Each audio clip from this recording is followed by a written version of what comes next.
1 bulan berlalu.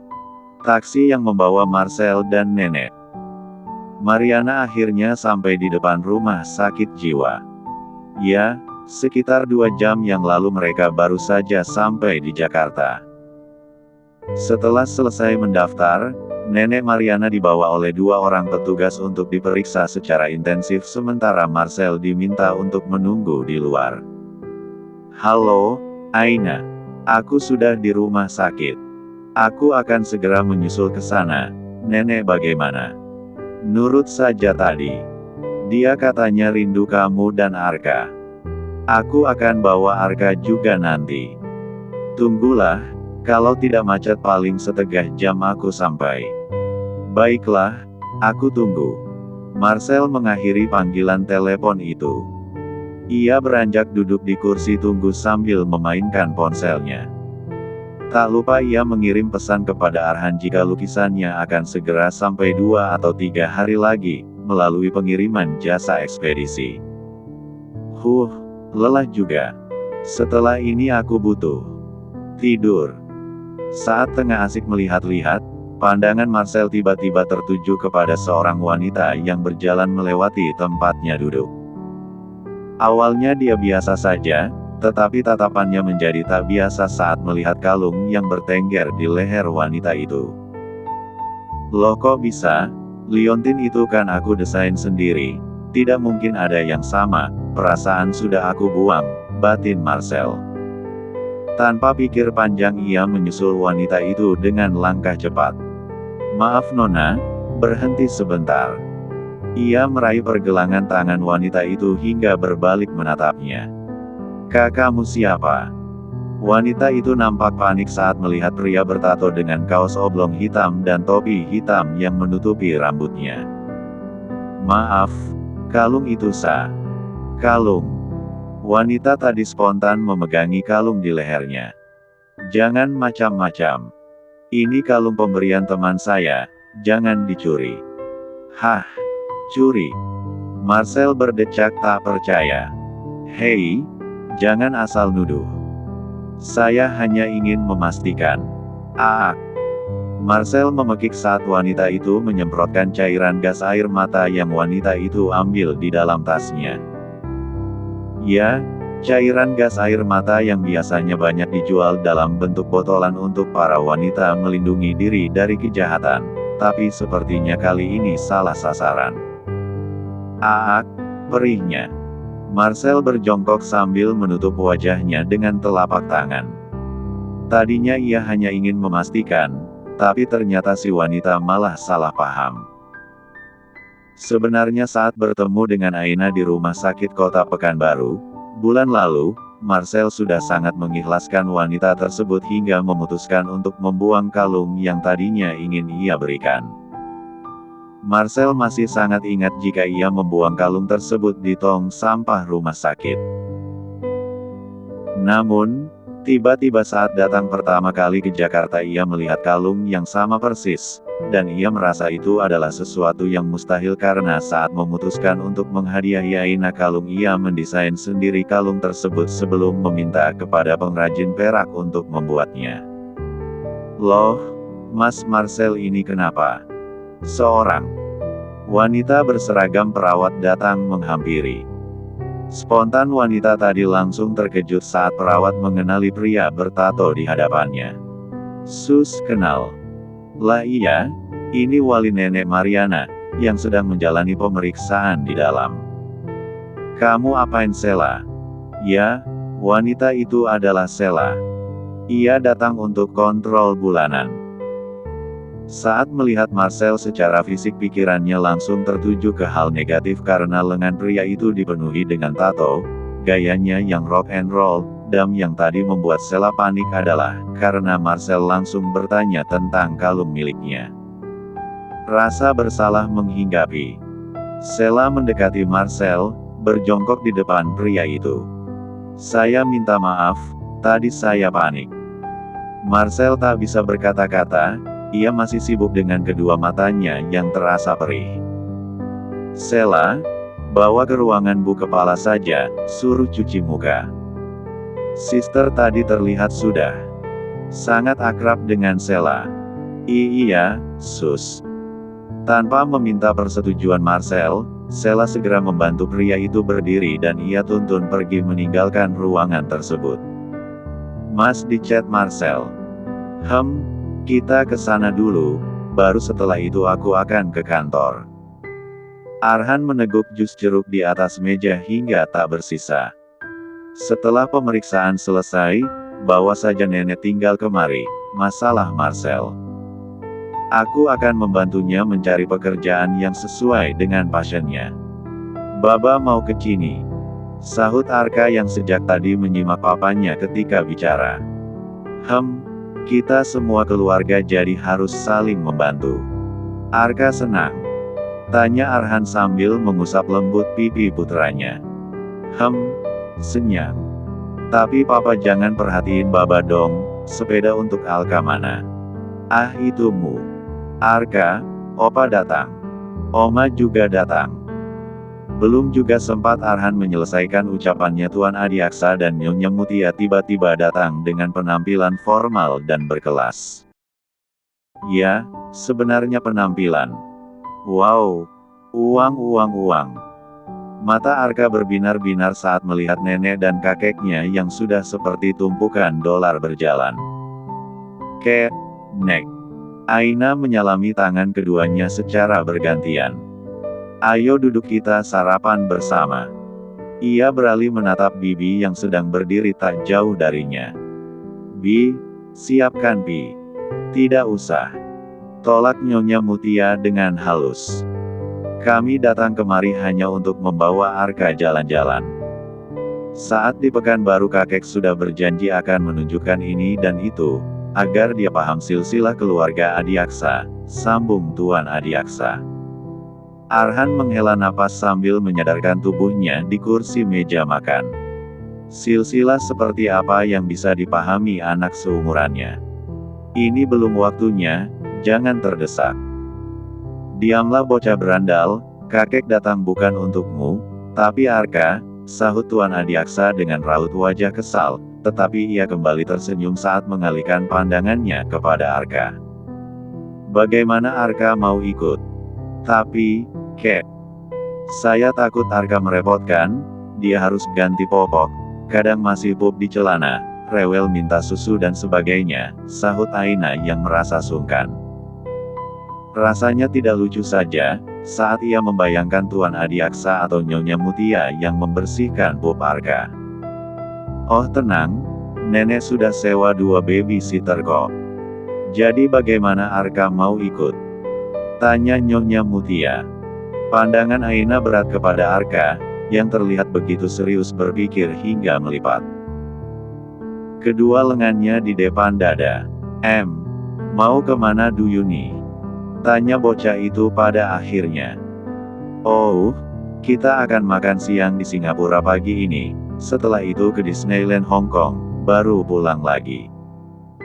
Di sana ada banyak mainan dan semuanya boleh Arka beli, tutur Tuan Adiaksa. Arka mengalihkan pandangannya kepada Aina sambil mengangkat sebelah alisnya. Boyeh. Aina tersenyum sambil mengangguk.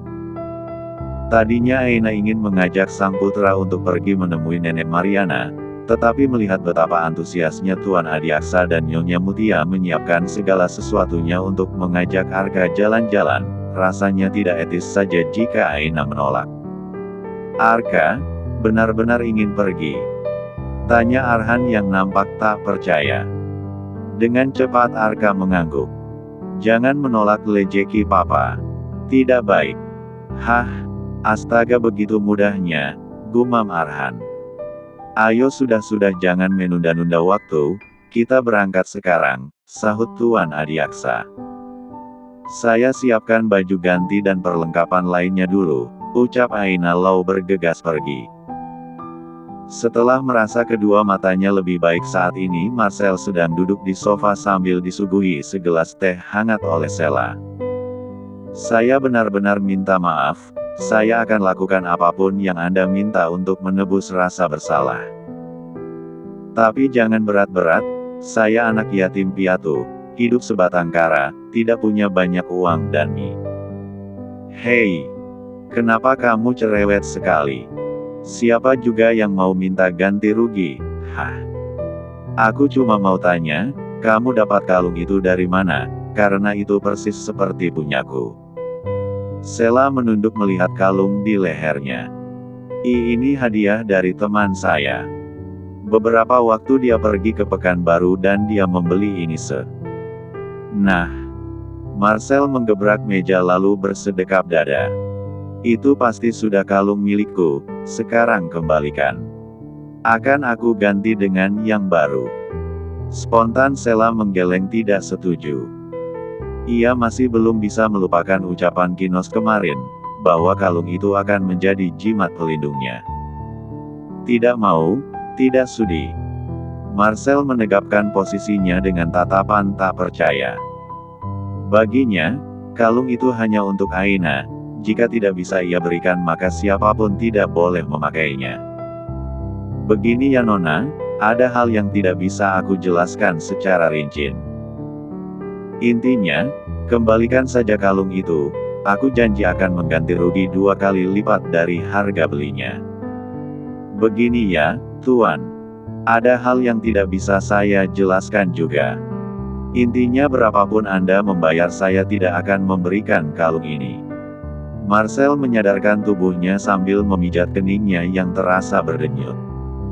1 jam setelah kepergian Arka Arhan dan Aina pun keluar hingga sampai di pelataran rumah. Saat ini mereka akan pergi ke rumah sakit untuk menemui Nenek Mariana. Mas, kalau nanti Nenek marah-marah jangan diambil hati ya, ucap Aina sesaat setelah sampai di samping badan mobil. Tidak masalah, tenang saja. Arhan membuka pintu mobil untuk Aina. Masuklah. Selamat pagi Pak Arhan dan istri. Aina yang tadinya ingin masuk ke dalam mobil spontan berbalik menatap seorang polisi yang sedang berdiri tepat di belakangnya dan Arhan. Wah ternyata benar Non Aina masih hidup. Saya baru malam tadi mendengar kabar, kebetulan lewat sini jadi mampir, ucap Pak Burhan penuh rasa syukur. Terima kasih sudah banyak membantu saya beberapa tahun belakangan ini, sahut Arhan. Tidak perlu sungkan, Pak Arhan. Pak Burhan mengulurkan tangannya ke hadapan Aina. Selamat datang kembali Non. Dengan senyum sumringah Aina meraih uluran tangan Pak Burhan. Terima kasih Pak Burhan, wah sudah lama tidak bertemu, masih botak saja Pak. Heh. Pak Burhan mengerjap bingung, seingatnya di berita itu mengatakan jika Aina mengalami hilang ingatan sementara. Arhan menoleh menatap Aina. Kamu ingat? Ya, tiba-tiba ingat. Haha. Aina yang tadinya ceplas-ceplos kini merasa malu karena menyebut kepala Pak Burhan tanpa sadar. Terima kasih sudah datang, Pak. Tapi sekarang saya sedang dan Mas Arhan harus pergi. Oh silakan, saya juga harus lanjut patroli. Semoga kalian berdua selalu bahagia. Pak Burhan melambaikan tangannya lalu berbalik pergi meninggalkan tempat tersebut. Saat melihat mobil patroli Pak Burhan semakin jauh meninggalkan pelantaran rumah, Aina bersandar di badan mobil sambil mengelus dada. Astaga, keceplosan aku Mas. Untung Pak Burhan baik ya. Dengan raut wajah datar dan sedikit kesal Arhan menoleh menatap Aina sambil bersedekap dada. Bisa-bisanya kamu lebih ingat kepala Pak Burhan dulu sebelum suami sendiri. Memangnya aku tidak ingat kamu? Aku ingat. Iya tapi yang jelek-jeleknya semua. Yang manis-manisnya kamu masih lupa. Yah, begitu saja ngambek. Pandangan Aina terus mengikuti Arhan hingga masuk ke dalam mobil. Tanpa pikir panjang ia pun ikut menyusul masuk ke dalam mobil. Mereka harus segera tiba di rumah sakit, karena setelah pemeriksaan Nenek Mariana akan Aina bawa pulang. Jadi nenek ini hanya mengalami trauma pasca ditinggal cucunya, trauma itu menjadi obsesi berlebih hingga menganggap seseorang yang ia percayai adalah cucunya. Tadi nenek sudah menceritakan semuanya, dan berjanji akan menjadi seorang yang lebih baik ke depannya, jelas seorang psikiater dengan kata-kata lembut. Saya sarankan agar nenek dibawa ke panti rehabilitasi kesehatan mental nanti.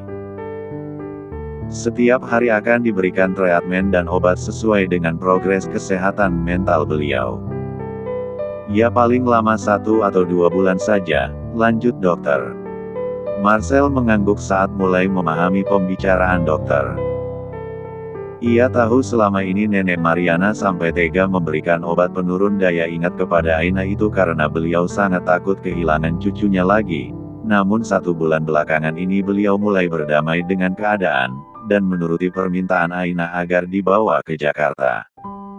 Baik, dok. Saya bicarakan dulu dengan keluarganya.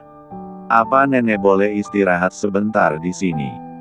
Cucunya sedang dalam perjalanan menjemput. Oh, silakan. Kalau begitu saya tinggal dulu, ia harus visite ke beberapa ruangan pasien. Dokter itu segera bergegas meninggalkan ruangan hingga kini tinggallah Marcel dan nenek Mariana di sana. Sel, apa Nia akan datang? Iya, nanti. Nek, nanti jangan marah-marah ya. Arhan itu suami Nia dan Nia adalah Aina Kiara. Dia bukan cucu nenek yang meninggal, tapi Aina akan selalu menjadi cucu nenek untuk seterusnya. Nenek kembali menangis tanpa suara. Ia terlihat benar-benar pasrah, tidak seperti dulu. Mungkin kini ia telah memahami jika dirinya salah, hanya saja trauma dan depresi membuat ia tak bisa berpikir jernih, kadang terbawa emosi. Nenek baring di sofa ini dulu, aku mau telepon Aina sebentar. Nenek mengangguk lalu merebahkan tubuhnya di sofa panjang. Sementara Marcel segera bergegas keluar, ia dan nenek sudah menunggu sejak tadi tetapi Arhan dan Aina tak juga datang. Entah terjebak macet atau memang ada halangan lainnya. Entah kebetulan atau apa, saat Marcel keluar dari ruangan, ia kembali berpapasan dengan Sela yang baru saja keluar dari salah satu ruangan tempat di sebelah tempat Marcel bicara dengan dokter tadi. Mereka berdua saling mengalihkan pandangan, seolah enggan untuk melihat satu sama lain.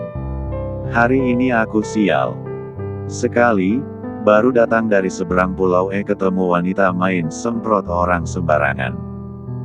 Haha, semoga tidak ketemu lagi nanti. Mendengar celetukan Marcel, Sela menoleh dengan raut wajah yang sedikit kesal. Saya juga sial sekali hari ini.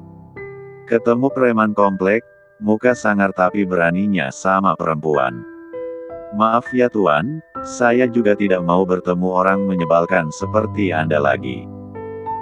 Sela melangkah melewati Marcel sambil menghentak-hentakkan kakinya. Dasar dedemit. Langkah Sela terhenti, dengan cepat ia berbalik memandangi Marcel sambil berkacak pinggang. Barusan memanggil saya apa tadi?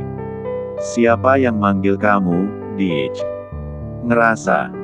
Marcel menjulurkan lidahnya meledek Sela. Sela sampai tidak bisa berkata-kata saat diusili oleh Marcel.